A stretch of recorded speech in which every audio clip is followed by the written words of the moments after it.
Michel Onfray, bonsoir. Bonsoir. Merci d'avoir accepté notre invitation. Nous sommes ici dans le hall de Kedge, l'école de commerce de Bordeaux. Vous allez être interviewé par les étudiants de cette école de commerce et par les étudiants de l'école d'architecture. Nous allons ouvrir des dossiers de fond dans cette émission, mais permettez-nous un clin d'œil pour débuter. Un clin d'œil, je vous propose d'accueillir Clément avec sa trottinette. Bonsoir, Michel Onfray. Alors cette trottinette, c'est en quelque sorte un symbole par rapport à ce que vous avez pu dire sur l'infantilisation de la société. Est-ce que, selon vous, aujourd'hui, les adultes ne souhaitent plus grandir? Oui, d'abord, vous avez l'âge, donc vous pouvez, il n'y a pas de problème. C'était en réponse, effectivement, à la proposition de Zemmour qui nous fait savoir que la société est en train de se féminiser. Moi, j'estime que c'est insultant pour les femmes d'imaginer qu'elles se féminiseraient alors qu'elles s'infantilisent. Je crois effectivement qu'on considère les enfants comme des adultes et les adultes se comportent comme des enfants. D'où effectivement les trottinettes, les baladeurs, les décorations diverses et multiples, les culottes à manches courtes. Et autre chose qui font qu'on a l'impression que les adultes ont envie d'être des adolescents. On a même créé le néologisme d'adolescent pour dire qu'effectivement il y avait un phénomène de société pour dire ces gens qui sont des adultes mais qui n'ont pas envie de l'être. D'accord. Alors ça c'est pour les adultes, mais vous parlez aussi des jeunes. Vous considérez qu'a été créée une génération de crétins. Est-ce que l'on est tous des crétins aujourd'hui? Bon, alors je ne suis pas bien sûr d'avoir parlé d'une génération de crétins. J'ai dit qu'on fabriquait des crétins. Mais une génération, c'est beaucoup. Oui. Oui, j'estime que quand on a décidé à l'école qu'on n'aurait plus à apprendre à lire, à écrire, à compter, à penser, que la chronologie était sans intérêt, que l'orthographe, la grammaire, la syntaxe, tout ça c'était sans intérêt, qu'il valait mieux finalement changer l'orthographe plutôt que de l'apprendre, j'estime effectivement qu'on ne facilite pas les choses et qu'on fabrique des crétins. Alors individuellement il faudrait voir, mais plus personne ne lit. On estime aujourd'hui que un chef-d'œuvre, il faut finalement l'épurer. On fait des Madame Bovary diminuées de je sais pas, des trois quarts la plupart du temps. Et puis on nous dit c'est pas la peine de lire, ça sert à rien. Donc oui, je pense qu'effectivement on a une école qui a failli. Elle n'est plus l'école de la République. Jadis, j'en suis un exemple. Moi, mon père était ouvrier agricole, ma mère femme de ménage. L'école pouvait permettre à des individus issus de milieux modestes de s'en sortir. Aujourd'hui, ne s'en sortent que les enfants dont les parents sont d'un milieu élevé parce que la transmission, elle se fait dans la famille et pas à l'école. Alors, justement, pour rester sur votre enfance, vous avez eu une enfance particulière, justement. Quels sont les événements qui vous ont marqué, justement, dans votre enfance et votre adolescence? Alors, il y en a eu beaucoup, vous parlez au pluriel, vous dites les événements. D'abord, j'ai vu la misère, la pauvreté au quotidien. C'est-à-dire l'absence de livres, l'absence de vacances, pas d'opéra, pas de cinéma, pas de théâtre, etc. J'ai vu l'exploitation, j'ai vu le manque d'argent à la maison, j'ai vu ces choses-là et je me suis promis un jour de rester fidèle à ça. C'était très imprécis pour moi dans ma tête. J'avais 12 ou 13 ans, je me disais je n'oublierai jamais ça. Je ne savais pas du tout ce que je deviendrais et que je vous rencontrerai un jour. Mais c'est plutôt ça, c'est-à-dire le contact de la misère, de la pauvreté, de la dignité dans la pauvreté. Et puis des gens simples, que je revois régulièrement quand je retourne dans mon village natal où j'ai une maison et je vois que les gens sont simples, francs, directs. Et cette base-là, elle m'a constitué quand j'étais enfant. J'espère qu'elle ne m'a pas failli depuis. Merci Clément, merci à tous vos camarades pour cette entrée d'émission. Michel Onfray, vous êtes un philosophe qui écrivait, vous enseignez. Vous occupez également les plateaux de télé, la une des magazines, parce que vous commentez à chaud l'actualité. On regarde quelques-unes de ces unes et on se retrouve avec l'ensemble des étudiants.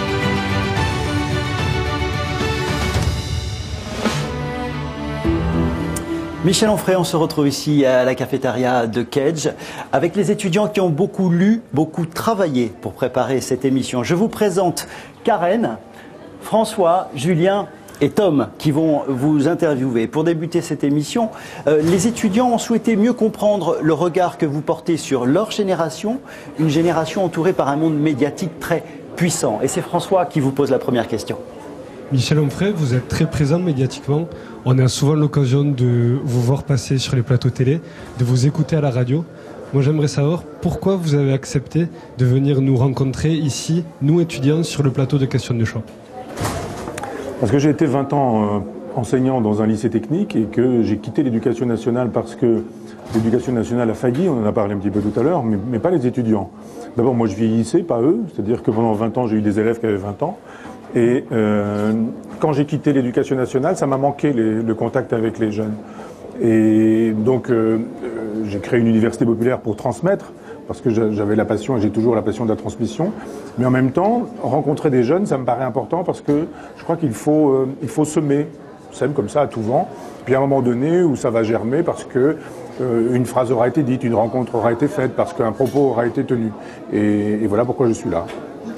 Karen, pour la question suivante. Alors, dans une société où l'ascenseur social est pour certains en panne, est-ce que vous pensez que certains jeunes misent davantage sur des choses superficielles telles que gagner au loto ou participer à une émission télévisée plutôt que sur le travail ? Oui, parce que quand vous voyez aujourd'hui ce que l'éducation nationale exige, enfin les concours d'enseignement, je pense à l'agrégation ou au CAPES, enfin un peu moins maintenant, mais je dirais à une époque, c'était une énergie considérable, c'était un travail au quotidien, c'était 10 heures de boulot par jour, sans vacances, sans week-end, pour décrocher l'agrégation. Et vous vous retrouvez aujourd'hui avec ce genre de diplôme, qui est quand même un diplôme important, et vous vous retrouvez avec des petits salaires, avec des profs, des collègues qui n'ont pas forcément envie d'enseigner, et vous avez des classes dans lesquelles il y a éventuellement du chambard, parce que les élèves n'ont pas forcément envie d'avoir un cours de maths, un cours de philo, un cours de je ne sais quelle autre matière. Donc oui, effectivement, il y a un moment donné où on se dit que l'école comme elle fonctionne ne permet plus aujourd'hui les transmissions qu'on pouvait faire jadis, parce qu'on avait un savoir, les élèves étaient là pour accepter ce savoir, et puis pour ingérer ce savoir, et pour ensuite retrouver une place dans la société qui leur permettait d'avoir un salaire digne de ce nom. Or, on sait aujourd'hui qu'on a des exigences importantes pour vous donner des diplômes, et quand vous avez des diplômes, vous restez sans travail. Ou éventuellement, vous êtes dans un travail ultra précarisé parce que l'ubérisation fait la loi aujourd'hui. Donc je comprends que des individus puissent se dire, mais après tout, pourquoi j'irai pas dans des radios crochets, pourquoi je ne deviendrai pas footballeur, pourquoi je ne tournerai pas dans des séries, des séries télé, pourquoi je ne deviendrai pas, je sais pas, un comique. Après tout, quand on voit des Cyril Hanouna ou quelques autres qui gagnent des sommes folles sans forcément avoir des bac plus 10, on se dit effectivement à quoi bon un bac plus 10. Tom. Quelle solution proposeriez-vous pour être heureux dans cette société si anxiogène ? Il n'y a pas une solution qui permettrait de dire à chacun, voilà, vous avez en 2 temps 3 mouvements la possibilité d'être heureux. C'est vraiment toute une éducation, c'est toute une pédagogie. Alors c'est une pédagogie familiale, ça les parents ont des choses à faire. Puis après vous avez une pédagogie de société. Quand en fait dans la société on vous dit plus vous avez, plus vous êtes riche, plus vous êtes susceptible d'être respecté. Effectivement, dans une société comme celle-ci, ça invite à être cynique. Si vous dites, mais non, réussir sa vie, c'est pas exactement la même chose que réussir dans la vie, vous dites, ouais, c'est très bien, mais enfin, si je réussis pas dans ma vie, je vois pas comment je pourrais réussir ma vie. Parce que tirer le diable par la queue, ne pas avoir d'argent, ne pas avoir de salaire, ne pas avoir de métier, c'est pas forcément extraordinaire. Donc il y a des leçons de bonheur. Elles sont vieilles comme le monde.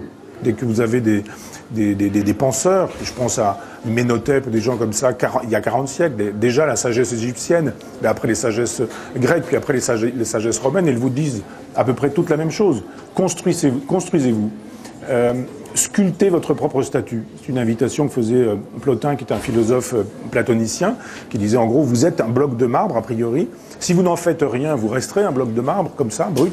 Mais il faut le tailler, le sculpter. Et votre existence, c'est ça. Construisez-la, fabriquez-la, et tâchez de la construire autour de la vérité, autour de choses essentielles, autour de l'amour, vraiment, autour de l'amitié, vraiment, autour de la camaraderie, vraiment, de la sincérité qui fait qu'autour de vous, vous allez déjà fabriquer la République à laquelle vous croyez. Et puis éventuellement, cette petite République, elle peut faire des petits comme ça par contamination. Julien. Donc on nous reproche assez souvent d'être une génération assez égoïste, et voire même qui s'engage très peu. Est-ce que vous pensez, que notre génération s'intéresse peu au monde qui l'entoure ?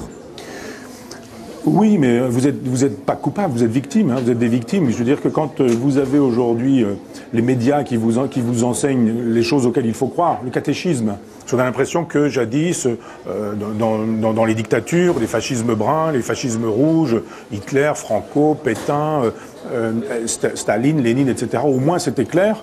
On savait que l'information était fausse, elle était biaisée, et qu'on vous enseignait des choses qui relevaient du catéchisme national. Aujourd'hui, on a l'impression qu'on enseigne la liberté et la vérité. C'est pas vrai. On a aussi un autre catéchisme, mais c'est moins visible. Cette idée que l'euro, l'Europe, l'argent, le marché, tout ça, le cosmopolitisme ferait la vérité des peuples et tout, on vous enseigne ça très tôt, très vite. Il faut aimer l'autre, etc. Mais c'est quoi l'autre ? C'est mon voisin. C'est pas forcément l'homosexuel, c'est pas forcément la personne de couleur, c'est pas forcément le juif, c'est tout le monde. Dans une république, on n'arraisonne pas les gens à leur allure. Peu importe que les gens soient des hommes ou des femmes, des homosexuels ou des hétérosexuels, des blancs ou des noirs, on s'en fout. Si on veut faire une république au sens étymologique, res publica, une chose commune, il faut d'abord construire avec les individus tels qu'ils sont, mais pas avec des communautés. Donc effectivement, vous avez droit à cette idéologie-là, plein pot, dans les journaux, à la télévision, sur les médias qui se prétendent même de réinformation. Comment pourriez-vous échapper à cette contamination ? L'esprit critique, moi je l'ai eu beaucoup plus tard que je n'ai pu l'imaginer. J'ai fait des études à la fac. Quand on vous enseigne des choses à l'université, c'est un professeur d'université, vous n'allez pas mettre en doute. Si vous avez quelqu'un qui arrive à la télévision, qui est un philosophe, qui vous dit des choses, il y a une espèce de crédibilité. C'est dit à la télévision, vous l'avez entendu à France Culture. Donc il y a une espèce de crédit qu'on porte à toutes ces choses-là. En fait, c'est un catéchisme. Et vous obéissez à ce catéchisme. Parce que si vous sortez de ce catéchisme en disant, mais dites donc, par exemple, le réchauffement climatique, est-ce qu'il n'y aurait pas une composante qui relèverait du cosmos? Oui, d'accord, les hommes polluent, c'est vrai. Et ils contribuent au réchauffement de la planète, c'est une évidence. Mais il y a eu des cycles dans l'univers. Il y a eu des moments donnés où vous avez eu des glaciations et puis des réchauffements de la planète, il n'y avait pas les hommes. Donc effectivement, la position de notre planète dans le cosmos fait qu'effectivement vous avez des cycles. Et si il y avait une part de ce réchauffement de la planète qui entrait dans l'un de ces cycles-là. Si vous posez la question, vous devenez immédiatement climato-sceptique, associé à Marine Le Pen, donc à Vichy, à Pétain, etc. Vous n'allez pas prendre le risque. Donc vous restez dans le rang et effectivement vous êtes formaté. Votre intelligence est formatée. C'est difficile de sortir du formatage parce que vous en prenez plein la figure. Moi j'y ai droit, j'y ai eu droit. Il y a une de journaux, assassines, qui vous disent, il fait le jeu de Marine Le Pen, il est vichiste, il est pétiniste, il est d'extrême droite, tout ce genre de choses. Donc oui, vous êtes une génération qui est formatée par une idéologie, mais c'est la pire des choses, vous ne le savez pas. Autant sous Lénine ou sous Staline, on savait qu'on était formaté par l'idéologie, ou sous Castro, autant sous François Hollande, ou sous Sarkozy, ou sous Fillon, qui vous voudrez, on ne voit pas quelle est l'idéologie à laquelle on vous oblige à croire. Alors pour ce deuxième chapitre de l'émission, nous avons décidé de parler un peu politique. Nous sommes dans une année électorale forte, année de l'élection présidentielle. Nous venons de vivre des primaires à droite, il va y avoir des primaires à gauche. Les étudiants ont voulu voir avec vous comment vous jugiez cette situation, les messages qui étaient transposés dans ce cadre-là. Et c'est Karen qui vous pose la première question. Oui, alors aujourd'hui, 60% des jeunes ne vont pas voter. Est-ce pour vous le symbole, le symptôme du rejet de la politique ? Eh bien, je crois que c'est le symbole que vous êtes un peu plus lucide que vos aînés et que vous avez compris effectivement que nous n'étions pas en démocratie. Dans une démocratie, tout le monde est représenté.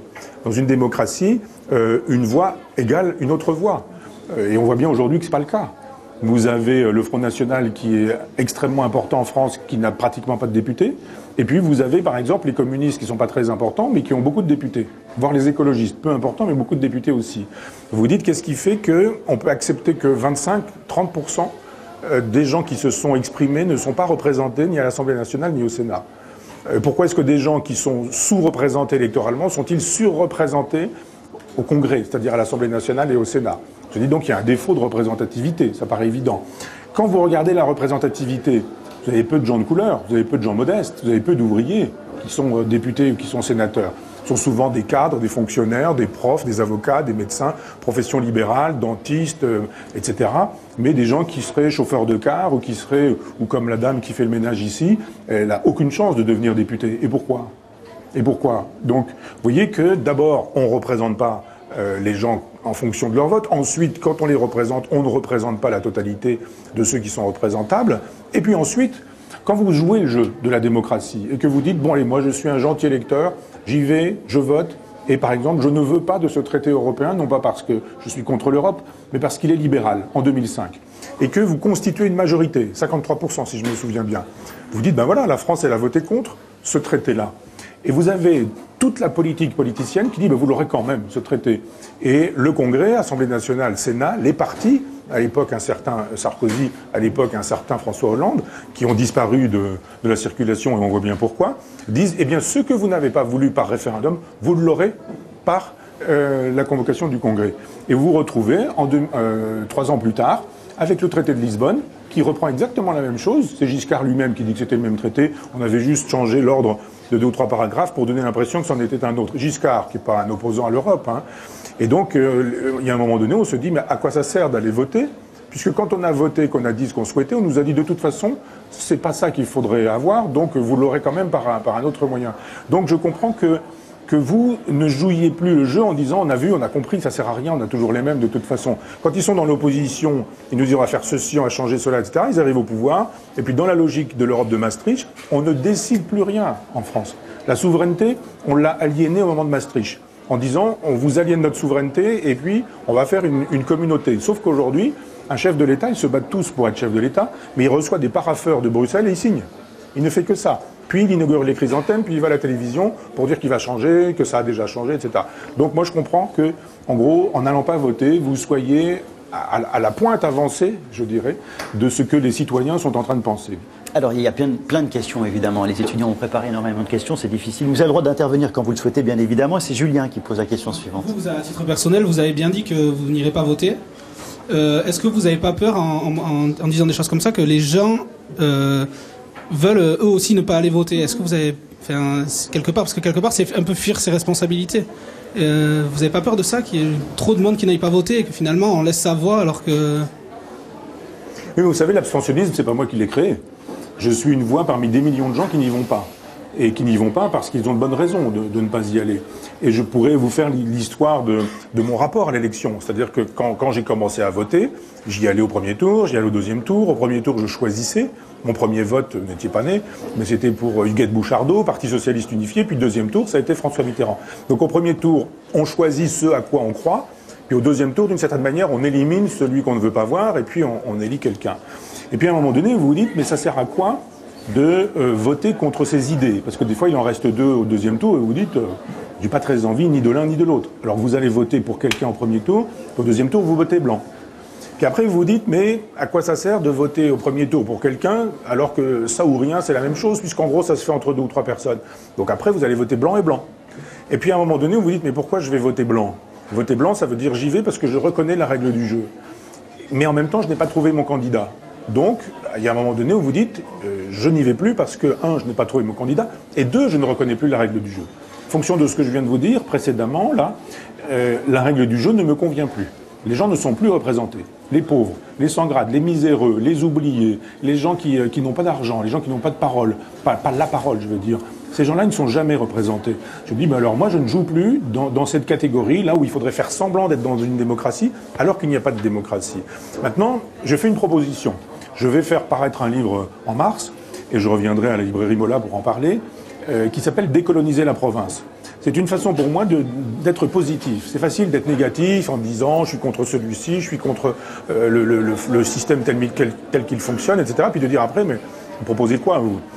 Moi, je pense que tous les candidats qui vont se présenter, de l'extrême droite à l'extrême gauche, en passant par le centre, sont des individus qui sont tous jacobins. C'est-à-dire qu'ils pensent tous que l'État, c'est Paris, et c'est à Paris qu'on décide. Et ça, c'est vieux. Philippe le Bel, la Révolution française, Napoléon, le général de Gaulle, la Ve République. C'est-à-dire l'État, c'est Paris. Il faut monter à Paris. Et il y avait une autre option pendant la Révolution française, qui était l'option des Girondins, qui est ici à Bordeaux. Et les Girondins sont des gens qui disent, mais à l'époque, il y avait 83 départements, ils disent il faut que Paris pèse 1/83e de la puissance de la nation. C'est-à-dire Paris, c'est comme n'importe quel autre département. Mais c'est pas Paris qui décide pour tout le monde. Et les Girondins ont été présentés comme des gens de droite, ils ont été guillotinés par Robespierre et les siens. Et ce qu'on appelle l'historiographie, c'est-à-dire l'écriture de la Révolution française, elle se fait par les Jacobins.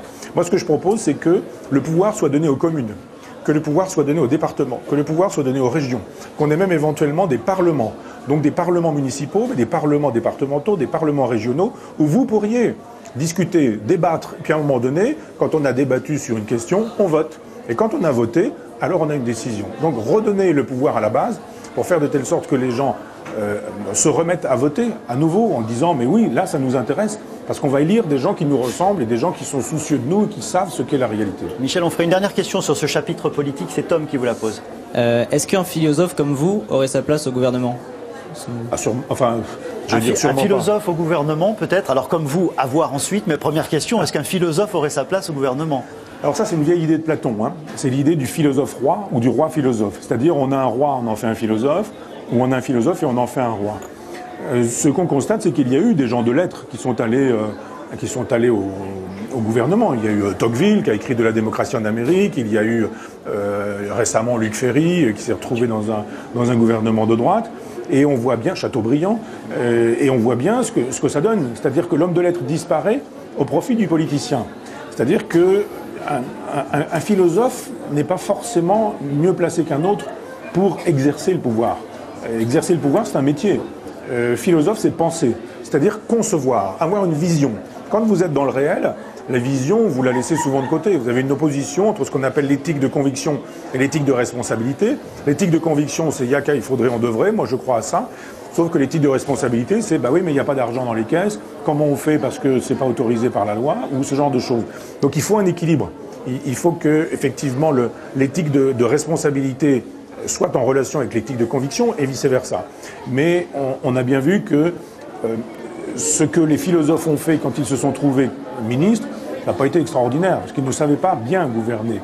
Donc je pense que ce qu'il faudrait faire, c'est disposer d'un chef d'État qui écoute les intellectuels.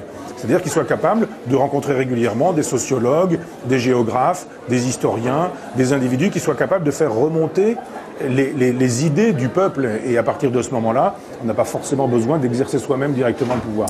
Alors les étudiants vous écoutent bien sûr, vous lisent, et ils se posent des questions, notamment la place de la culture et de l'éducation dans la société. C'est le thème de ce 3e chapitre et c'est François qui vous pose la première question.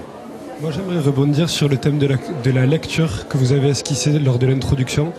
Aujourd'hui, on a moins d'un étudiant sur 10 qui lit au moins une page de roman par jour. Donc c'est-à-dire très très peu de gens qui sont intéressés par la lecture. Pour vous, quelle serait la place de la lecture dans notre génération aujourd'hui ? Oui, c'est vrai que moi je fais partie des gens qui ont appris à lire et à écrire avec une méthode qu'on appelait la méthode syllabique. Et moi je faisais des dictées, des questions, etc. C'est-à-dire que, comme mon père qui a quitté l'école assez tôt, 12 ou 13 ans, a quitté l'école, eh bien il faisait 2 dictées par jour. Une le matin, une l'après-midi. Et pendant qu'il répondait aux questions, l'instituteur dans la même classe corrigeait les copies, etc. Si vous faites 2 dictées par jour et que vous faites ça pendant la totalité de l'année, évidemment, vous allez apprendre l'orthographe.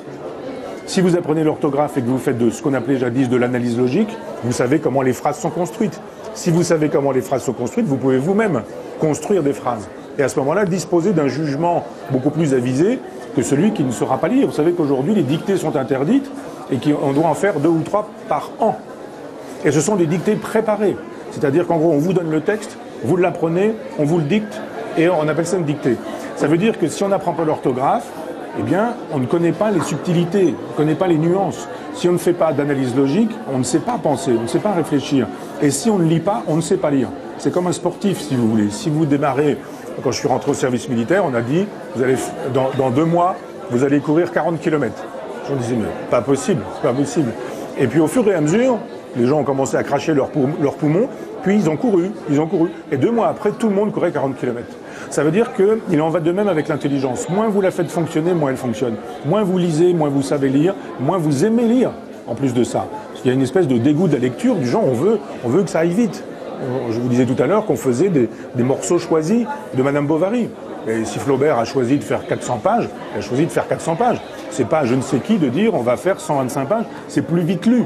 Donc effectivement, on n'a plus de rapport à la lecture, on n'a plus de rapport à la bibliothèque, à la librairie. Moi j'achète des livres d'occasion depuis que quand je suis rentré à la fac à 17 ans, je suis tombé sur un libraire d'occasion, c'était formidable, j'ai acheté plein de livres. Sa femme a repris cette librairie, cette amie que j'ai perdue, mais elle me dit voilà, depuis 30 ans, voilà comment ça se passe. On a perdu des acheteurs, on n'a plus de jeunes. Un jeune rentre et il dit, est-ce que vous avez le manuel de médecine de 2e année? Non. Au revoir madame, il s'en va. Il n'y a pas de jeune qui arrive, qui regarde, qui fouille, qui repart avec 4 ou 5 bouquins. Voilà. Le livre est mort. Pour moi, le livre est mort. Et la lecture aussi. On est dans le fractionnement. Vous voyez comment on est perturbé par son téléphone portable déjà. C'est-à-dire qu'on reçoit un texto, immédiatement, on lit le texto. On a un mail, on lit le mail. C'est-à-dire qu'on zappe en permanence. Et si vous voulez lire Madame Bovary, il ne faut pas zapper. Il faut être capable de disposer d'1 heure, 2 heures ou 3 heures de temps pour pouvoir lire. Ça veut dire que vous allez vous fabriquer un cerveau de compétition. Si vous ne fabriquez pas un cerveau de compétition, vous aurez du yaourt dans la tête. Cerveau de compétition. Karen, question suivante, Karen. Alors, j'ai observé que vous étiez très agréable à entendre, très agréable à écouter. Vos interventions sont assez limpides. Par contre, lorsque je vous lis, j'éprouve certaines difficultés. Alors, est-ce que c'est un choix que vous assumez? C'est pas un choix que j'assume, c'est simplement que ça va un peu dans le sens de ce que je vous disais tout à l'heure, c'est-à-dire que quand on a désappris à lire, la lecture est difficile. Le propre de l'écrit, c'est que ça n'est pas de l'oral écrit. C'est-à-dire que il y a beaucoup de gens aujourd'hui qui enregistrent des livres comme ça, ils parlent. Et puis il y a quelqu'un qui dactylographie. Vous avez même aujourd'hui, vous le savez mieux que moi, mais des logiciels de reconnaissance vocale. Vous mettez devant votre micro, vous parlez, ça devient un texte. Mais l'oral mis par écrit ne fait pas de l'écrit. L'écrit, ça exige plus de densité, plus de précision, plus de rigueur. Ce qui fait que vous avez aussi la possibilité d'utiliser à l'écrit des mots beaucoup plus précis que vous n'utiliserez pas à l'oral. Il y a des mots... si vous les utilisez à l'oral, vous allez passer pour un pédant. Si vous parlez de transcendantal, par exemple, si vous l'expliquez, ça peut encore aller. Mais si vous dites ça, on est dans le registre transcendantal, on va dire, qu'est-ce que ça veut dire? Si vous le faites par écrit, vous pouvez le préciser, le développer et dire des choses beaucoup plus précises. Moi, quand je lis un livre et que je découvre des mots que je ne connais pas, ça me réjouit. Parce que je me dis, je vais apprendre du vocabulaire, enfin. Alors que, je dis pas ça pour vous, mais des gens me disent parfois, mais il y a trop de vocabulaire. Mais je dis, mais vous devriez être heureux, au contraire, de pouvoir apprendre du vocabulaire. C'est un petit peu comme si vous aviez une boîte à outils avec dedans un marteau, un tournevis. Avec un marteau, un tournevis, vous n'allez pas faire des opérations très fines, très précises. Mais si en revanche, vous avez plein de matériel dans votre boîte à outils, eh bien, en fonction des pannes ou des choses à faire, vous pourrez affiner les choses. Donc, l'écrit, c'est ça. C'est-à-dire, je parlais tout à l'heure du cerveau de compétition. On acquiert un cerveau de compétition plus avec l'écrit qu'avec l'oral. Alors, les internautes, je vous le disais, Michel Onfray, nous suivent sur notre site internet. Avant de retrouver Alice, on va remercier Karen, François, Julien et Tom qui vont laisser leur place à leurs camarades. Et on va retrouver donc Alice pour les questions de nos internautes, s'il vous plaît. Bonjour à tous. La première question, c'est Mathéo qui nous la pose. Pourquoi avoir dit, lorsque l'on aime quelqu'un, il ne faut surtout pas vivre avec et il ne faut pas lui faire d'enfant? Qu'est-ce que vous vouliez dire par là? Je suis désolé, j'entends rien. Ça fait un bruit fou. Si on pouvait avoir un peu de silence au fond... Parce que je vais répéter. Oui. Mais ça suffira pas. Mathéo nous pose cette question. Pourquoi avoir dit, lorsque l'on aime quelqu'un, il ne faut surtout pas vivre avec et ne pas lui faire d'enfant? Qu'est-ce que vous vouliez dire par là? Ce que j'ai dit. C'est-à-dire que je pense que quand on est dans une logique amoureuse, mais vraiment l'amour, c'est-à-dire le désir de vivre, de vieillir et de mourir avec quelqu'un, pas le jeu amoureux ou le jeu sexuel comme ça pour un jour, un soir ou quelque temps, ou le temps que ça dure. Et je pense qu'il ne faut partager que les bons moments. Et que la vie quotidienne ne permet pas de partager que des bons moments. La vie quotidienne, c'est se lever, se coucher, c'est mettre son linge au sale, c'est prendre sa douche, c'est aller aux toilettes, c'est préparer la cuisine, c'est ronfler, c'est enfin toutes choses qui font que vaut mieux garder ça pour soi. Donc quand on peut vivre chacun chez soi, alors à ce moment-là, on peut vraiment fabriquer un couple parce qu'à chaque fois qu'on se voit ou qu'on se retrouve, on partage des moments merveilleux. Par ailleurs, pour les enfants, je veux dire, c'est une possibilité, c'est pas une obligation. C'est pas parce qu'on a le matériel pour faire des enfants qu'il faut en faire. Donc il y a un moment donné, moi j'ai pas fait d'enfants mais à dessein, parce que j'estime que on peut choisir de faire des enfants. Mais maintenant, on perd la totalité de sa liberté. Sauf si on joue en disant je fais un enfant avec quelqu'un que je peux quitter dans 2 mois, dans 2 ans, puis après je divorce, puis je vais refaire une famille, puis un autre foyer, puis encore un autre enfant, puis etc., etc. Moi je pense que les enfants ont droit à un équilibre, ils ont droit à une famille, ils ont droit à de la sérénité. On parlait tout à l'heure des adultes qui se comportent comme des enfants. Nombre d'adultes se comportent comme des enfants parce qu'ils font comme s'ils avaient 15 ans. Ils divorcent facilement, ils se remettent en couple facilement, ils se remarient facilement, ils refont des enfants facilement, en ayant l'impression que pour les enfants c'est bien, c'est pas troublant, c'est pas désarçonnant. C'est désarçonnant pour les enfants, ce genre de choses. Et si on n'est pas sûr de dire je m'engage à fabriquer un couple avec cette personne pendant 30 ans au moins, pour la vie, on se dit pas pour 30 ans, on dit pour la vie. Et je m'engage donc à rendre possible un milieu dans lequel l'enfant va pouvoir s'épanouir, alors il vaut mieux ne pas en faire. Une deuxième question, Alice, une deuxième question de nos internautes, s'il vous plaît. Alors, une autre question donc de Laurence. Michel Onfray, que feriez-vous si vous aviez 20 ans aujourd'hui ? Alors ça, c'est un peu compliqué parce que je pense que si j'avais 20 ans aujourd'hui, je serais ce que je disais tout à l'heure, c'est-à-dire un ouvrier, parce que j'aurais pas le choix, je pourrais pas me payer des études, je pourrais pas m'engager en disant je m'inscris dans une école et je contracte un emprunt que je vais devoir rembourser dès que je vais commencer à travailler. Je ne suis pas bien sûr de trouver du travail quand je vais avoir mon diplôme. Donc je pense que ma situation sociale m'interdirait d'avoir des rêves et qu'elle me contraindrait, cette situation sociale, à devenir ce que, en gros, on est quand on est un fils d'ouvrier, c'est-à-dire on cherche un petit boulot et puis on devient, si on le peut soi-même, ouvrier, mais en sachant très bien qu'il y a une espèce d'ubérisation aujourd'hui du travail, c'est-à-dire qu'on fait des petits boulots, puis on enchaîne des petits boulots et on n'envisage pas une retraite, on n'envisage pas d'avoir un jour la possibilité de prendre des vacances ou ce genre de choses, parce qu'on est déjà bien content d'obtenir de temps en temps quelques boulots. Je pense que le milieu social qui était le mien m'interdirait aujourd'hui le trajet qui a été le mien depuis une trentaine d'années. Merci Alice, merci pour les questions de nos internautes. Pour cette deuxième partie d'émission, Michel Onfray, je vous présente Clémence, Lucie, Lucas et Étienne. Alors vous le savez, les étudiants qui sont venus vous interviewer sont issus de l'école de commerce ou de l'école d'architecture et nous allons ouvrir le chapitre architecture justement et c'est Lucie qui vous pose la première question. Vous n'êtes pas de la région, mais vous connaissez bien Bordeaux et vous avez donc été témoin des transformations que la ville a subies ces dernières années. Trouvez-vous que les Bordelais ont changé eux aussi ? Ça, je ne peux pas vous dire très précisément, parce qu'autant depuis que je viens, depuis des années, et que j'ai cette histoire d'amitié avec Denis Mola, j'ai vu la ville changer. Il y a une décision d'Alain Juppé qui a été extraordinaire d'un point de vue pas seulement de l'architecture, mais de l'urbanisme aussi. Et il a vraiment redessiné cette ville. Il l'a refaite, il l'a repensée, il l'a conçue à nouveau frais. Et ça, je l'ai vu. Maintenant, pour savoir si ça a changé les Bordelais, il faudrait que je sois moi-même Bordelais et que je puisse vivre avec les Bordelais pour pouvoir vous dire oui, tel quartier a été modifié, celui-ci s'est trouvé basculé vers le centre-ville ou éventuellement exclu du centre-ville et remis dans les quartiers. Et ça, je ne peux pas vous dire. Ce que je peux vous dire, c'est qu'effectivement, quand vous changez le cadre de vie des gens, vous changez aussi leur vie.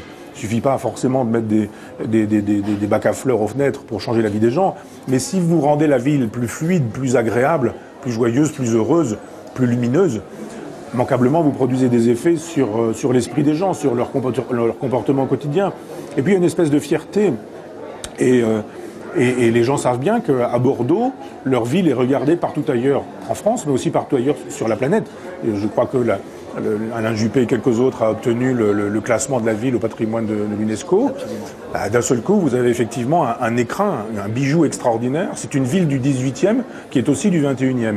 Et en ce sens, ça contribue effectivement au moral des gens, bien sûr. Alors vous avez devant vous des futurs architectes pour certains, et c'est Étienne qui vous pose la question suivante. Alors, concernant l'architecture, ou plutôt l'acte de bâtir, vous avez dit « le payeur est roi ».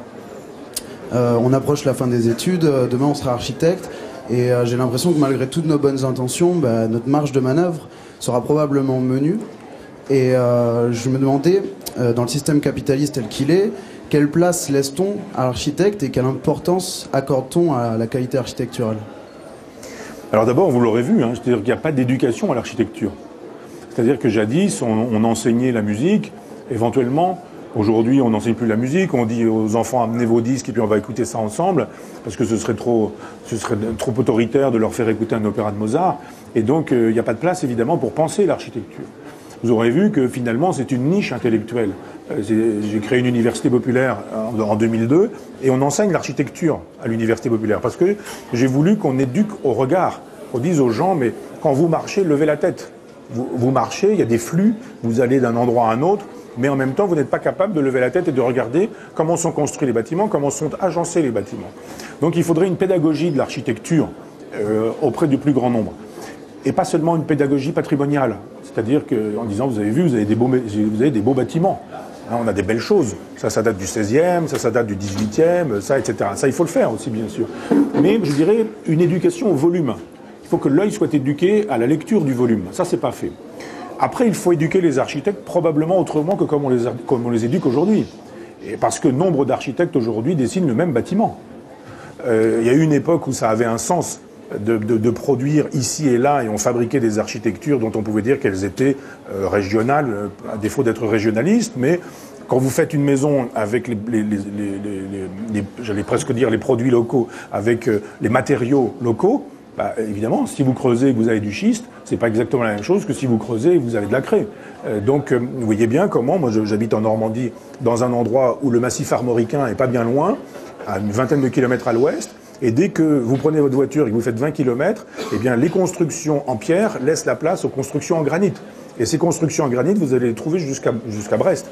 Donc vous voyez bien qu'il y a des matériaux de base avec lesquels on pouvait construire jadis, parce qu'il n'était pas question, ça n'avait aucun sens, de construire une maison normande avec des matériaux qu'on serait allé chercher à Brest. Ça n'avait pas de sens. Donc on creuse, on construit avec les matériaux ici.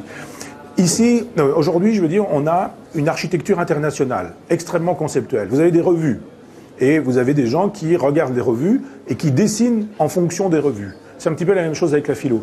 Vous avez des philosophes qui aujourd'hui font du commentaire de commentaire de commentaire. C'est-à-dire, ils disent, voilà, moi je fais un commentaire du commentaire de Heidegger qui commente Leibniz, qui lui-même commentait Platon. On peut faire ça. Est-ce que c'est de la philosophie? Je ne suis pas bien sûr, c'est de l'histoire de la philosophie. Aujourd'hui, on vous enseigne moins l'architecture que l'histoire de l'architecture. C'est-à-dire que c'est facile d'expliquer ce qu'est le dorique, le ionique, le corinthien, et puis éventuellement expliquer qui est Jean Nouvel en passant par le nôtre et quelques autres, et en vous expliquant des formes, faisant une espèce de grammaire des formes. Ce qu'il faut faire, c'est inviter à la création originale et autonome. C'est-à-dire non pas dire, moi je vais créer un bâtiment qui va ressembler au bâtiment de machin de bidule intel, je suis un néo-ceci, un néo-cela, mais juste dire, j'ai une proposition à faire. Et voyez comment l'idéologie, ce que les Allemands appellent le Zeitgeist, c'est-à-dire l'esprit du temps, je ne veux pas faire le pédant en parlant allemand, je ne suis pas germaniste, mais je veux dire, ce concept est extrêmement intéressant. L'esprit du temps fait que, dans un moment donné, des gens qui ne se connaissent pas, dans des géographies extrêmement différentes, composent dans le même esprit. Par exemple, les peintures préhistoriques. Pas d'avion, pas de train, pas de voiture, etc. Les hommes qui sont éloignés de manière considérable sur un continent, voire d'un continent à l'autre, des peintures rupestres asiatiques, par exemple, des peintures rupestres françaises ou européennes, on fait la même chose. C'est-à-dire qu'il y a vraiment un esprit du temps. Eh bien, aujourd'hui, l'esprit du temps, il est donné par les médias, par l'informatique ou par Internet. Vous tapez un truc et vous avez accès à la totalité des architectures de la planète. Vous avez un œil, et cet œil, il est conceptuel, cérébral, platonicien. Toutes les architectures sont comme ça. Des lignes, des horizontales, des verticales, des carrés, des blocs, etc. Or, vous avez une architecture vitaliste. Vous avez, par exemple, à Barcelone, Gaudi, qui lui, n'est pas dans la logique du vertical, horizontal, etc. Mais il est dans des formes vivantes. Jamais on ne voit d'architecture vitaliste, avec des formes qui ressemblent à des fleurs, à des animaux, à des squelettes ou à ce genre de choses. Simplement parce que on vous aura éduqué dans une histoire officielle de l'architecture où vous avez des grands personnages importants, le Corbusier, etc. Et puis où on ne vous fait pas une contre-histoire de l'architecture qui vous permettrait de voir qu'il y a d'autres façons de faire de l'architecture. Et pour le coup, c'est à vous de reprendre ces choses-là en main en disant oui, certes, c'est le payeur qui fait la loi, parce que quand vous dites je veux une maison, eh bien vous devriez pouvoir dire mon désir c'est ça. Ce que Malaparte disait, je voudrais une maison qui me ressemble. Et vous pourriez dire, eh bien on va la penser tous les deux, cette maison. Et on va la faire ensemble, et je vais faire surgir les formes dont vous me dites que vous les sollicitez. Alors Michel Onfray, je ne voudrais pas vous frustrer, mais je ne voudrais pas non plus frustrer trop les étudiants qui ne vont pas poser le 10e des questions prévues, donc je sens bien après mettre des frustrations. Clémence, la question suivante. Oui, je pense aussi pour comprendre l'architecture, il faut aussi comprendre le système d'acteurs qui marche avec le système de production de l'architecture. Aujourd'hui, l'État possède peu de moyens et investit peu dans des grands projets publics. Ce sont souvent plutôt des groupes privés qui vont investir dans des stades, dans des musées. Est-ce que le caractère d'intérêt public attaché à l'architecture, il n'est pas remis en cause par ce système-là, plus que l'architecte et sa manière de concevoir ? Alors il ne vous aura pas échappé que la France mène des guerres depuis 1991. Depuis que François Mitterrand a choisi de se faire le petit chien de George Bush, nous détruisons partout sur la planète. et il y a de l'argent pour détruire. Il n'y en a pas pour construire. C'est-à-dire que jusqu'à aujourd'hui, où on a le fameux État islamique avec un terrorisme qui serait prétendument en relation avec leur méchanceté, nous serions tellement bons et tellement gentils, hein, ils viennent nous attaquer parce que nous on est gentils et eux ils sont méchants. Ça fait simplement depuis 1991 que nous leur tapons dessus, tous les pays musulmans, et qu'avec les coalitions américaines nous avons fait 4 millions de morts. 4 millions de morts avec les bombes occidentales dans lesquelles se trouvent des bombes françaises. Là il y a de l'argent.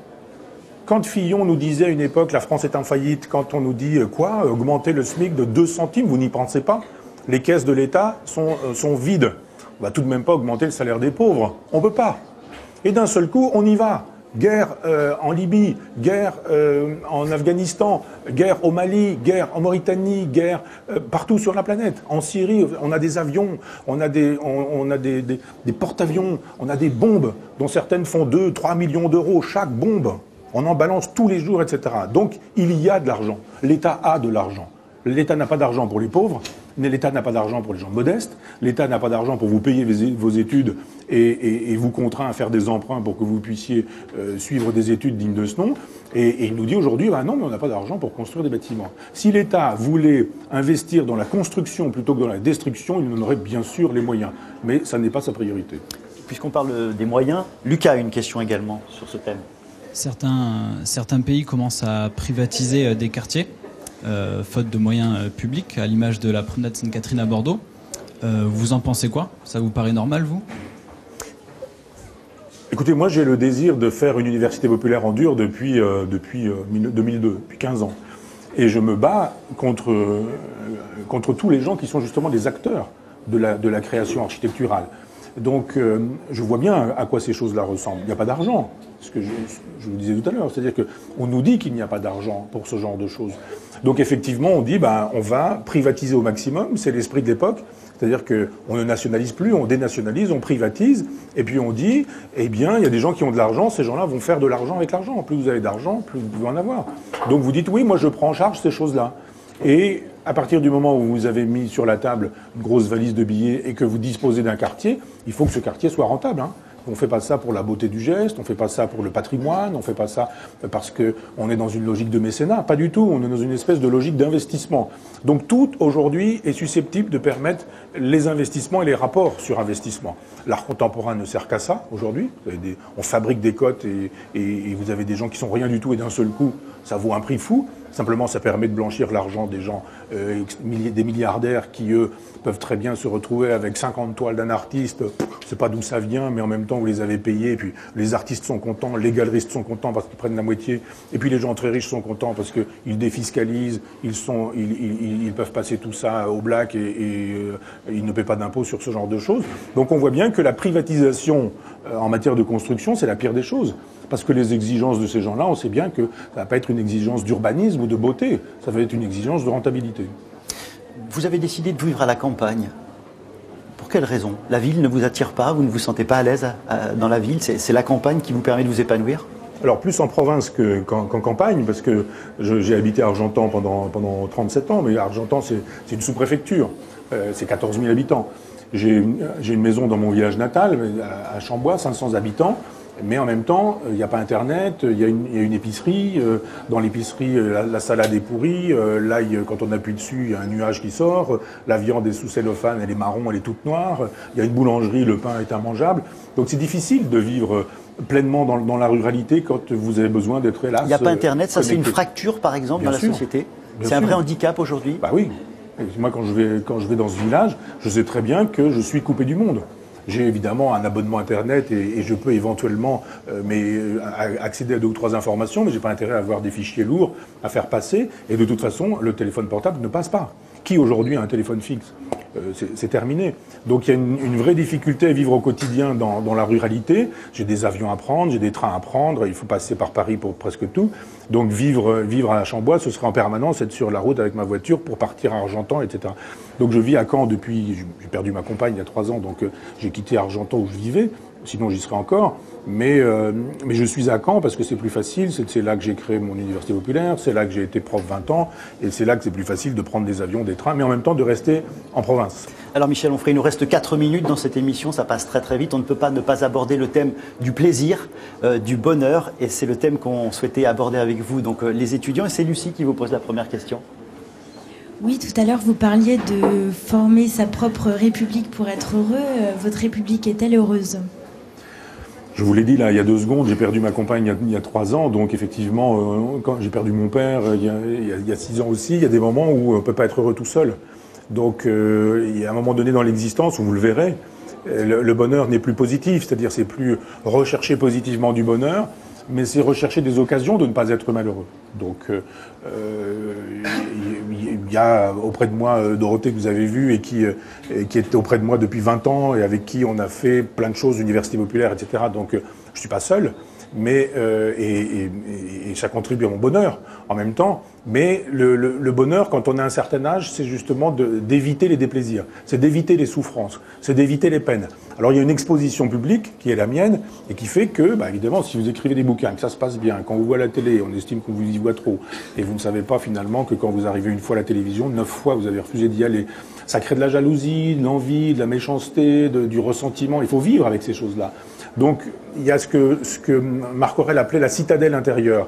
Donc c'est une espèce de citadelle intérieure qu'il faut se constituer. Ça va, j'y travaille depuis que j'ai 17 ans, donc c'est solide et c'est bien constitué. Et puis après, vous avez des gens autour de vous, et à ce moment-là, il faut choisir. J'avais théorisé ça dans un livre qui s'appelait La sculpture de soi, mais ce que j'appelle l'élection et l'éviction. C'est-à-dire vous faites rapprocher des gens de vous, c'est votre cadre, c'est votre cercle d'amis, votre cercle de proches, des gens importants, l'amitié, des choses denses. Et puis après, au-delà, vous avez d'autres cercles. Donc il faut construire votre existence autour de vous, en sachant qu'effectivement, dans votre citadelle intérieure, il y a toute votre intimité.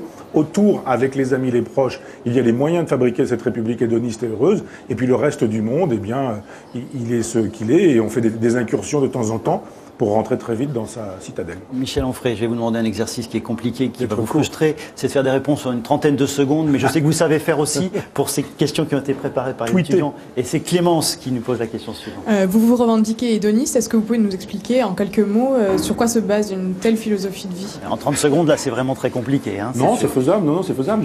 L'hédonisme, c'est la philosophie qui dit qu'il faut viser le plaisir, le sien et le plaisir d'autrui.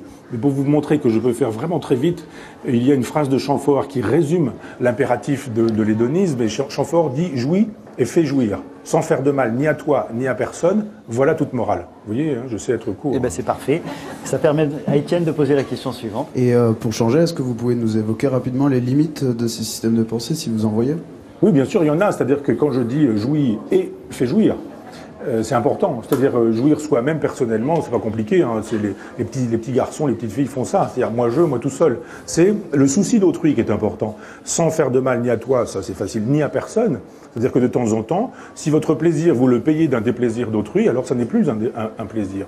Donc la difficulté, c'est que l'autre soit au courant de son propre désir, que nous soyons nous au courant du désir de l'autre, et que nous puissions prendre en considération et son désir et le nôtre. Donc l'hédonisme, c'est une construction au quotidien. Et la limite, elle se trouve avec les personnes dont je dis qu'elles sont des délinquantes relationnelles, c'est-à-dire des gens qui sont pas clairs sur eux-mêmes, qui veulent une chose mais qui veulent le contraire, qui n'ont pas entendu ce que vous avez dit, qui préfèrent entendre le contraire parce qu'ils l'ont imaginé, etc. Les limites à l'hédonisme, c'est que la plupart du temps, vous êtes le seul à respecter les règles du jeu. On est dans le monde du bonheur, du plaisir que nous abordons là, et le plaisir, il est multiple. Lucas, question pour finir cette émission. On sait aussi que vous adorez la cuisine. Vous avez même publié un livre intitulé Le ventre des philosophes, où vous étudiez l'art d'entrer en philosophie par la bouche. Mais qu'est-ce que vous recherchez dans la cuisine ? Et si vous étiez un aliment, lequel vous correspondrait le mieux ? Je serais une patate, une pomme de terre. C'est simple, efficace et ça tient bien au corps. C'est pas coûteux et on peut faire des merveilles avec. Vous pouvez faire des choses très simples et en même temps très, très compliquées, très élaborées, ou un œuf. Ça aussi, c'est extraordinaire.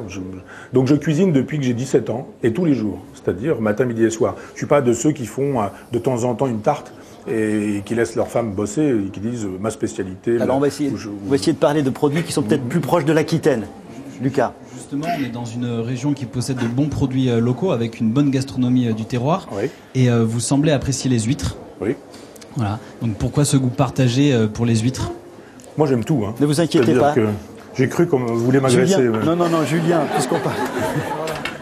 Non, si on y va au couteau. Vous voulez que je vous montre que je sais ouvrir les huîtres? Oui, parce qu'on a appris je que peux le faire. Vous étiez également un spécialiste en ouverture d'huîtres. Donc, qui a dit ça? On a des informateurs, c'est un partage aussi. Ouais, là, je risque de me défoncer la main en direct. Non, vous êtes un spécialiste. On a quelques secondes pour que vous puissiez partager avec nous peut-être ce moment-là. Ouais. Les huîtres, c'est un moment de partage comme tout le reste. Tout, hein, toute la cuisine. D'abord, moi, je prends jamais ça. C'est les couteaux à huîtres là. Parce que je prends un couteau normal. Et voilà, en voilà une. Je peux vous en faire comme ça, autant que vous voudrez. Voilà, et donc ça fait partie des produits du terroir que vous avez beaucoup partagé en Aquitaine? Ah oui, oui, mais pas seulement. Denis Mola m'a appris que ça se mangeait avec des petites saucisses. J'en ai encore mangé hier soir. Je pense Michel Onfray, merci. Vous voulez pas que je parle de mes recettes? Mais si, mais c'est la fin de cette émission. Merci d'avoir accepté l'invitation de Questions de choix. C'est la fin de cette émission. Merci aux étudiants, merci aux enseignants qui nous ont permis de préparer cette émission. Merci à Gilles Cousin, aux équipes techniques de France 3 Aquitaine et à Claire Fond. D'excellentes soirées. Merci. Voilà.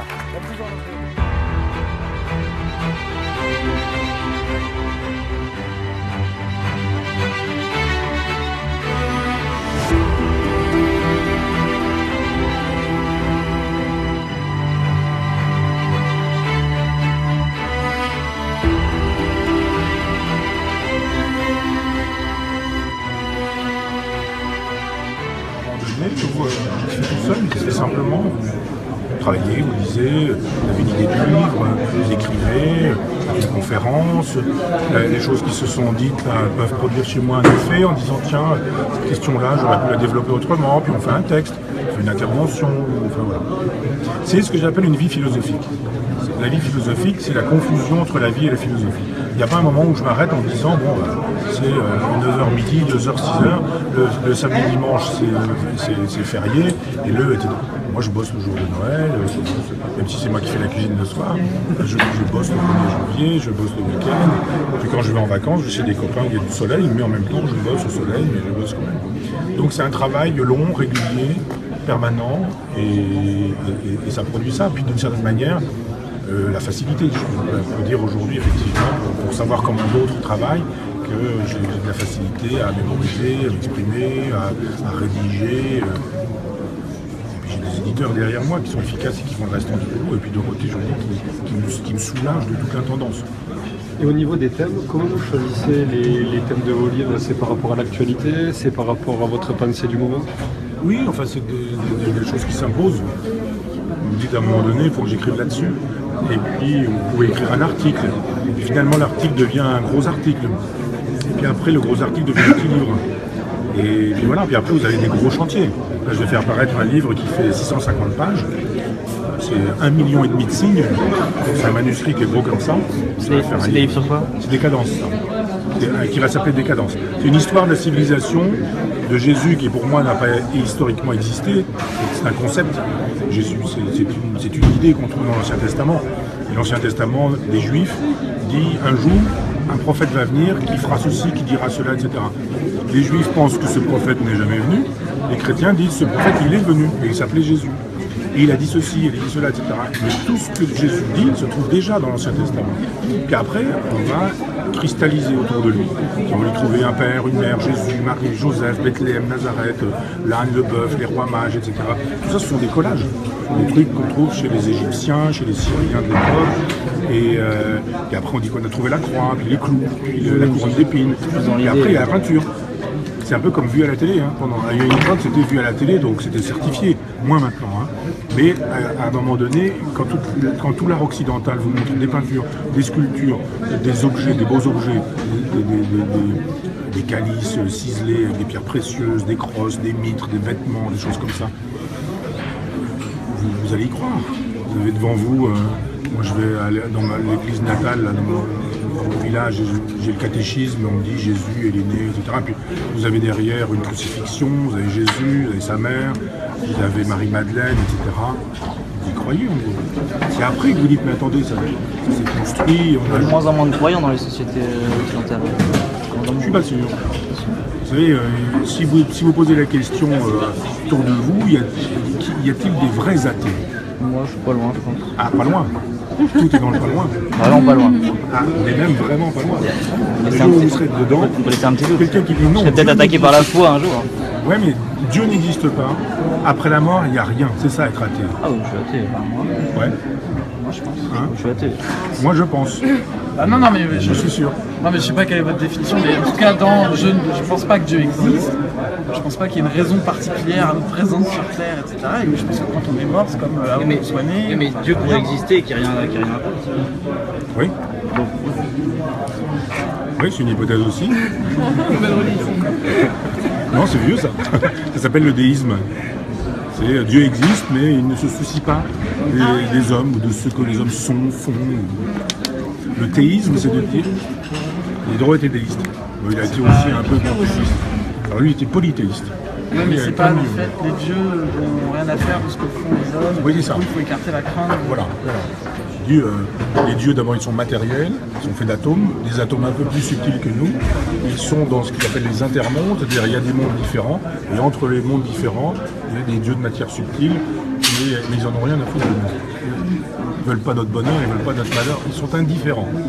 Et Épicure dit, soyez comme des dieux parmi les hommes, soyez indifférents à ce qui advient partout. Et il n'y a pas d'enfer, il n'y a pas de paradis, il y a un purgatoire, mais il y a des dieux. Donc c'est le polythéisme. Déisme, théisme, ceux qui disent que Dieu existe et s'occupent du détail. C'est-à-dire que si par exemple vous avez un enfant qui meurt, Dieu l'a voulu. Les voies du Seigneur sont impénétrables, on ne sait pas pourquoi, mais il l'a voulu. Peut-être pour éprouver les parents, peut-être pour vous conduire plus facilement à Dieu, peut-être parce que d'autres diront parce que vous avez péché et que vous êtes en train de payer un péché. Vous savez, il y a des évêques qui ont fait savoir que le sida était une punition divine. Les homosexuels d'abord, de toute façon vous êtes homosexuel, c'est une perversion, eh bien si vous n'étiez pas dans le péché, ça ne vous concernerait pas. Il y a encore des évêques qui le disent et qui le pensent. Vous avez en Italie des tremblements de terre, on va dire mais il y a une tectonique des plaques, c'est pas compliqué, on sait comment ça marche, tectonique des plaques. Un jour ça pousse, ça craque, et ben voilà, quoi, vous avez pas du tout, si vous avez un village qui tombe et pas le village d'à côté, c'est pas parce que la fracture elle passe juste là et que c'est parce que vous avez des gens qui ont fait des péchés mortels ou parce que la commune vivait dans un état de péché mortel. Par rapport aux religions, puisqu'elles sont de moins en moins présentes quand même, est-ce que vous ne pensez pas qu'il devrait y avoir quelque chose qui remplace les religions Oui, ça s'appelle la philosophie. La philosophie, oui. Ok, et même pas l'éducation, au niveau de l'éducation Si. Et la philosophie en tant qu'elle peut être éduquée. À l'Université populaire, j'ai créé un atelier de philosophie pour enfants. Et on devrait faire de la philo dès la scolarisation, dès que vous rentrez à l'école. Pour apprendre à penser. Apprendre à penser. Non pas apprendre à penser des autres, mais apprendre à penser. Et vous avez raison de distinguer, c'est pas pareil. Alors on peut dire ce qu'on fait avec Épicure, en disant Épicure pense que, puis voilà, et quand on rentre dans la pensée de quelqu'un, on apprend à penser aussi. Mais il y a un moment donné où il faut conduire les enfants sur une autonomie de la pensée. En disant, maintenant, vas-y toi. Ose. Et l'école fait pas ça. L'école, elle vous dit ce qu'il faut penser, le bien, le mal, le tri sélectif, etc. Enfin, toutes ces choses-là en vous disant il faut être un bon citoyen, éco-responsable, et ce genre de choses. Comme il y a 50 ans, un peu plus, on vous enseignait à obéir à votre père, à votre mère, à votre patron, puis à votre lieutenant, à votre général, et au bout du compte, quand on vous avait fait la leçon de morale, ce que visait la morale de l'époque, c'était de dire quand il faudra sortir des tranchées pour aller récupérer l'Alsace-Lorraine, il faudra y aller.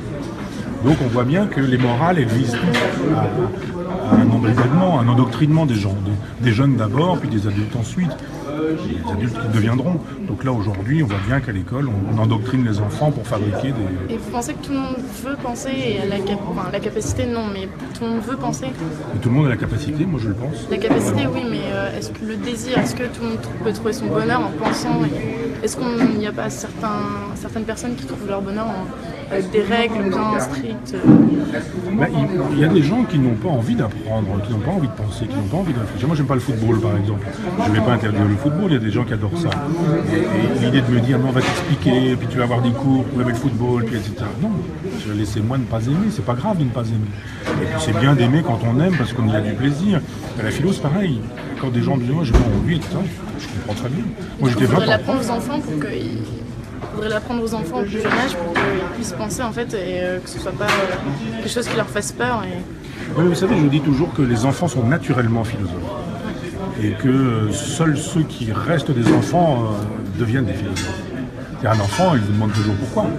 Pourquoi la nuit est noire, pourquoi l'eau ça mouille, pourquoi les poissons ils volent pas, pourquoi voilà.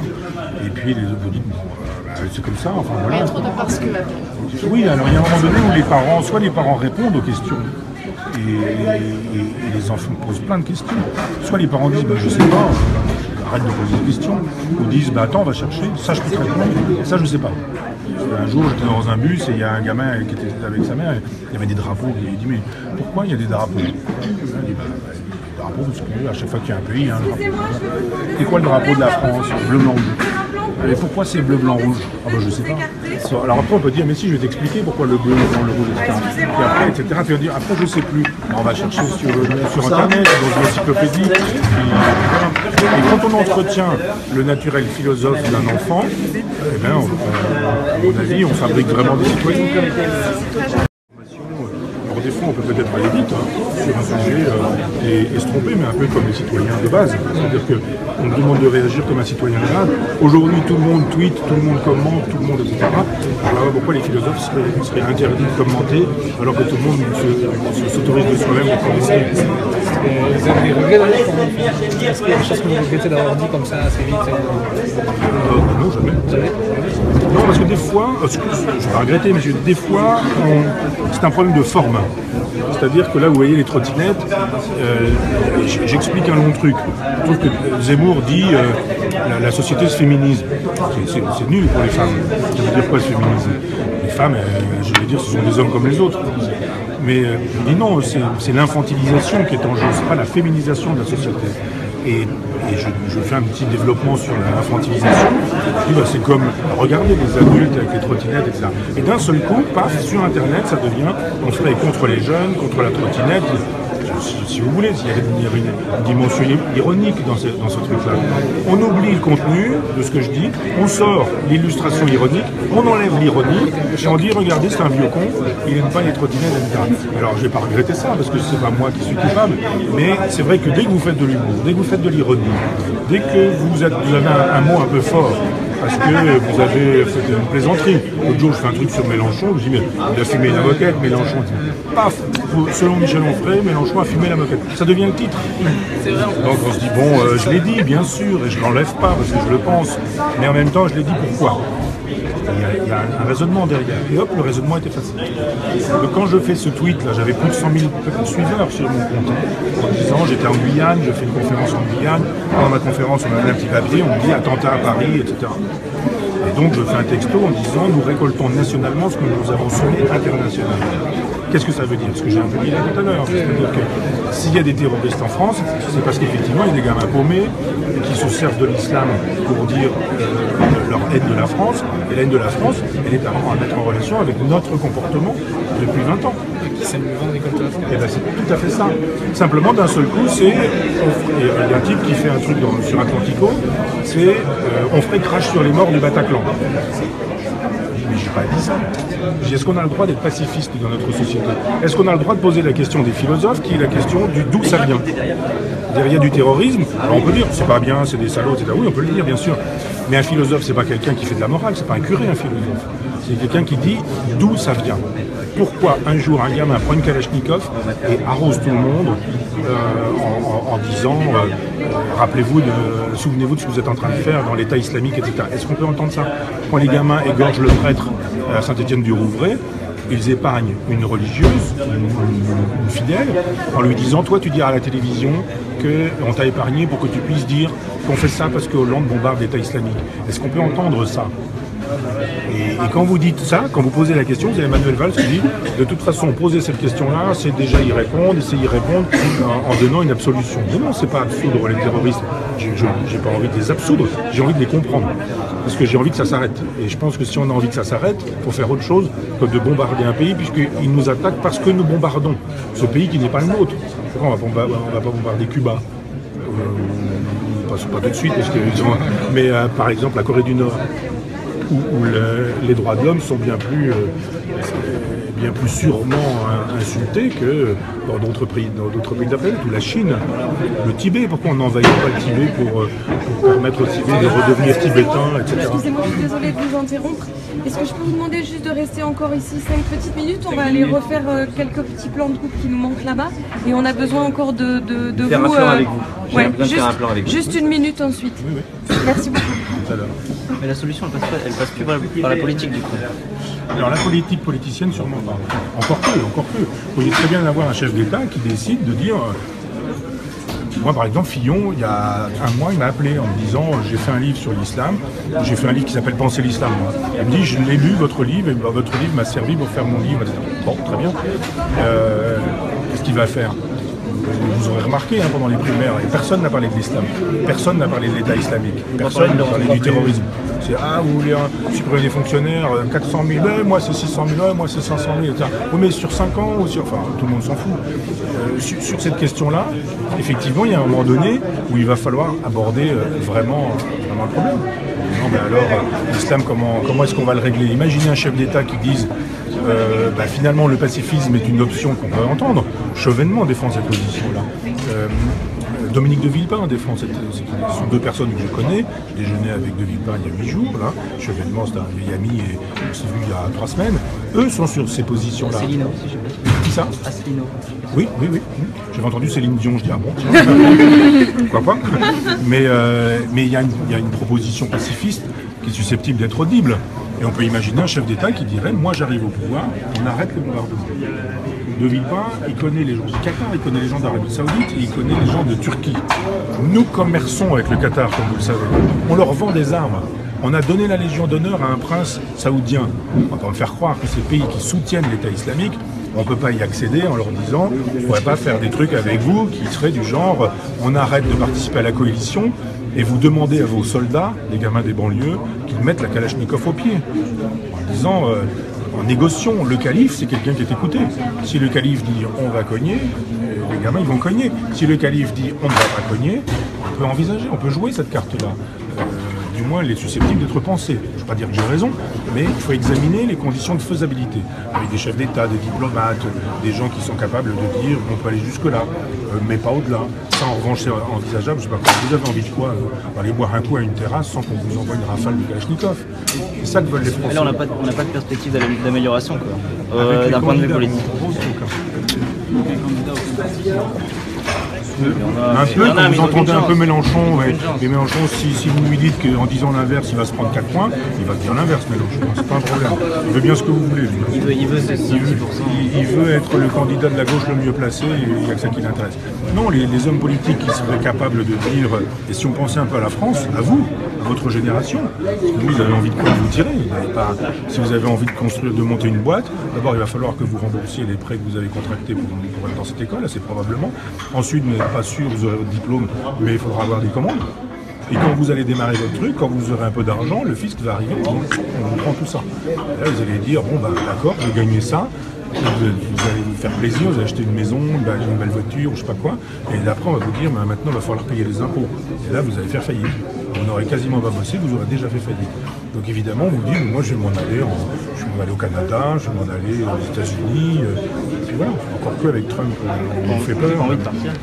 Eh ben, je suis très heureux de vous entendre dire ça. Il faudrait effectivement que des candidats au présidentiel disent, plutôt que de dire les jeunes avec moi, de dire on n'a pas besoin d'avoir les jeunes avec nous, mais on a envie de faire des choses pour que les jeunes aient envie d'être en France et de déployer leur talent, leur génie, leurs compétences ici.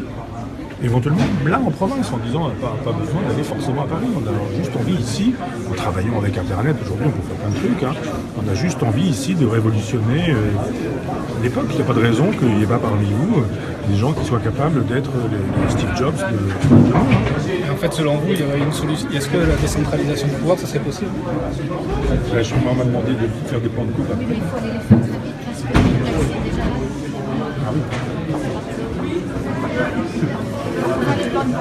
Moi, je veux bien, mais c'est vous qui prenez en charge les taxis, ils peuvent attendre.